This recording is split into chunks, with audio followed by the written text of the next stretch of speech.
عليكم ورحمة الله وبركاته. الحمد لله وكفى والسلام على عباده الذين اصطفى. أما بعد فقد قال الله تبارك وتعالى في كلامه المجيد والفرقان الحميد: أعوذ بالله من الشيطان الرجيم. بسم الله الرحمن الرحيم. وآثر الحياة الدنيا فإن الجحيم هي المأوى.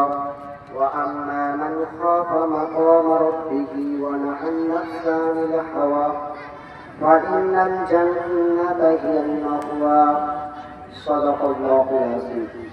قال النبي صلى الله عليه وسلم في الحديث: إن الله لا ينظر إلى صوركم وأموالكم ولكن ينظر إلى قلوبكم وأعمالكم ونياتكم.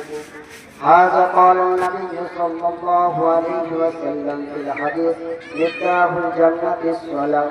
هذا قال النبي صلى الله عليه وسلم: أول ما يحاسب به عبد يوم القيامة الصلاة. শ্রদ্ধেয় সম্মানীয় এই মঞ্চের স্বনামধন্য সভাপতি মহাশয় ও উলামায়ে কিরামগণ ও তোলাবায়ে আজিজ, আমার সম্মুখে বসে থাকা বয়োজ্যেষ্ঠ বয়োকনিষ্ঠ সমবয়স্ক ইসলাম দরদি ভাই সকল ও আমার সিলেটের কচিকাচা, পর্দা অন্তরালে বসে থাকা চাঁদপাড়ি সোনামণি মা ও বোনেদেরকে সর্বপ্রথমে জানাই আমার অন্তরের অন্তঃস্থল থেকে সুমধুর শুভেচ্ছা, ভালোবাসা, প্রীতি, অভিনন্দন, সালাম। আসসালামু আলাইকুম ওয়া রাহমাতুল্লাহি ওয়া বারাকাতুহু। যে আপনারা সকলে ভালো আছেন তো? যে আমি যে বীরভূম জেলা থেকে এলাম, তো আমার ক্লান্ত হয়ে যাওয়ার কথা, এত দূর থেকে সফর করলাম। আপনারা মালদা জেলার লোক হয়ে আমি আপনার এলাকাতেই বসে রয়েছেন, কিন্তু এত ক্লান্তি কেন?